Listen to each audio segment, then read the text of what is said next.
नमस्कार दोस्तों, आप सभी का स्वागत है आपके अपने YouTube चैनल विभा शेरावत पर।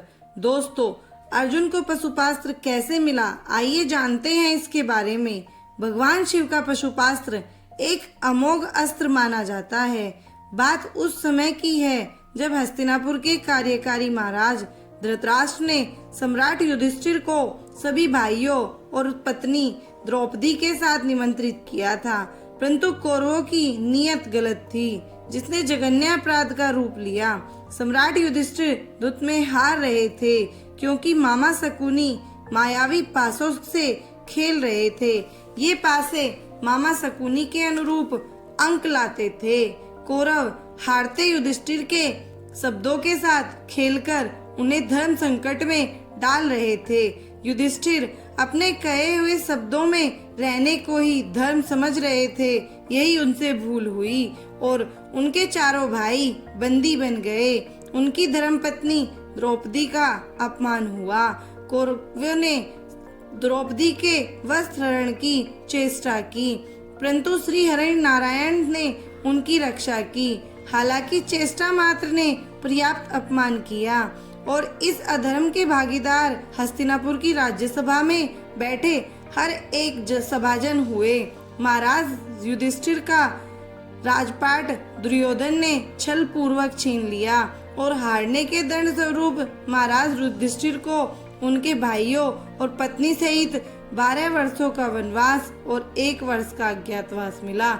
जब वे जंगल की ओर प्रस्थान कर रहे थे, तभी भगवान श्री कृष्ण ने सभी पांडवों को अपनी अपनी शक्ति में वृद्धि करने हेतु अलग अलग मार्ग सुझाए।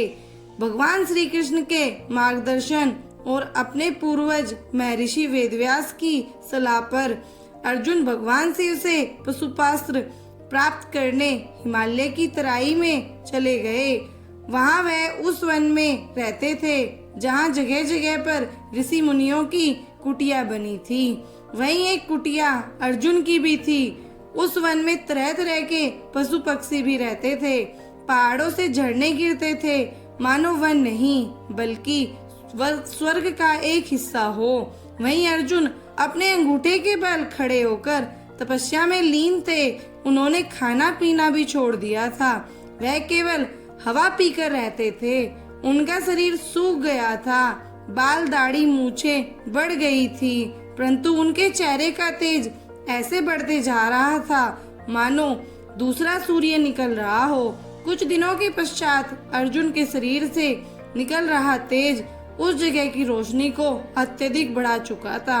इतना प्रकाश हो चुका था कि वहां आंखें खोलना मुश्किल था। इतना ही नहीं, वहां का तापमान भी बढ़ता जा रहा था और अब वहां ऋषि मुनियों के लिए रहना मुश्किल हो गया था। पशु पक्षी भी उस प्रकाश और तापमान से परेशान थे। कष्ट तो इस ऊर्जा से अर्जुन को भी हो रहा था, पर यह कष्ट अधर्म और अन्याय के कष्ट से कहीं कम था। वह अपनी तपस्या से हिलने को तैयार नहीं थे, परंतु ऋषि मुनि सहित सभी जीवों का जीवन दुर्भर हो रहा था।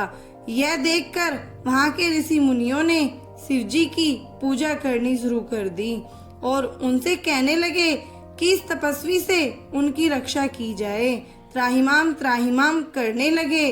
तभी उन ऋषि मुनियों के लिए भविष्यवाणी हुई कि हे जन, घबराइए नहीं, अर्जुन के तप से आपका अनिष्ट नहीं होगा।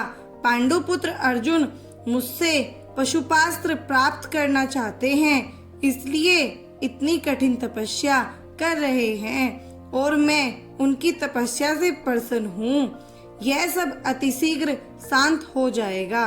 तब ऋषि मुनियों को सब ठीक हो जाने की आस जगी। इसी के पश्चात मुनियों के आश्रम में एक बड़े से जंगली सुअर का हमला हुआ। ऋषि मुनि, कन्याएं, बालक, वृद्ध सब यहाँ वहाँ भागने लगे। तभी अर्जुन को अपने क्षत्रिय धर्म का एहसास हुआ और उन्होंने अतिशीघ्र उस जंगली सुअर की ओर अपने धनुष को खींचा और वह जंगली सुअर वहीं ढेर हो गया।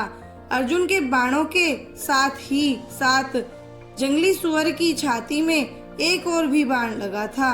वह बाण एक किरात का था जो दूर से उस जंगली सुअर का पीछा करता हुआ आ रहा था। जब किरात ने उस जंगली सुअर को मारने की बात कही तब अर्जुन मुस्कुराते हुए बोले, इस जंगली सुअर को इतनी दूर से भेदना इतना भी आसान नहीं है किरात प्रभु, यह मेरे बाण द्वारा भेदा गया है। इस पर किरात ने कहा, क्षत्रिय प्रतीत होते हो, मेरे साथ युद्ध करो तो जानूं वास्तव में क्षत्रिय हो या नहीं, अन्यथा बड़ी बड़ी बातें तो कोई भी कर सकता है। युद्ध कर सिद्ध करो कि इस जंगली सुअर को तुम्हारे बाणों ने ही भेदा है। अर्जुन ने किरात से कहा, मैं अभी एक तपस्वी हूँ, ऋषि मुनियों के बीच ऐसे कार्य शोभा नहीं देते प्रभु। परंतु किरात ने अर्जुन पर बाण चलाना शुरू कर दिया। उत्तर स्वरूप अर्जुन ने भी किरात पर कई बाण चलाए, पर उसके सभी बाण किरात के शरीर से लग लग कर नीचे गिर पड़े।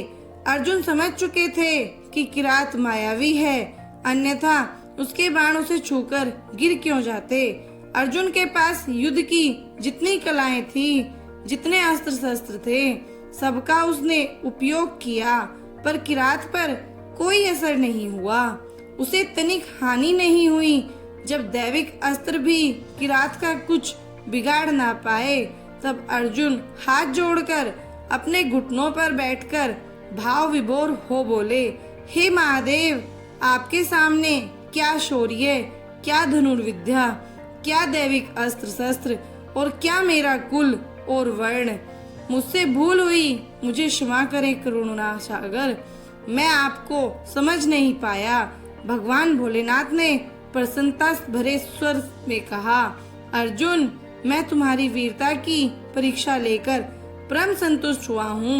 मैं तुम्हारी इच्छा के अनुसार ही तुम्हें पशुपास्त्र दे रहा हूँ, इससे तुम तीनों लोकों को जीत सकोगे। अर्जुन का उद्देश्य पूर्ण हुआ। सृष्टि के इतिहास में शौर्य की नैवेद्य से शिवाजी को संतुष्ट करने वाला अकेला अर्जुन ही है। धन्यवाद दोस्तों। अगर आपको मेरी ये कहानी अच्छी लगी हो तो प्लीज मेरे चैनल को लाइक करें, सब्सक्राइब करें, शेयर करें और कमेंट करें। धन्यवाद।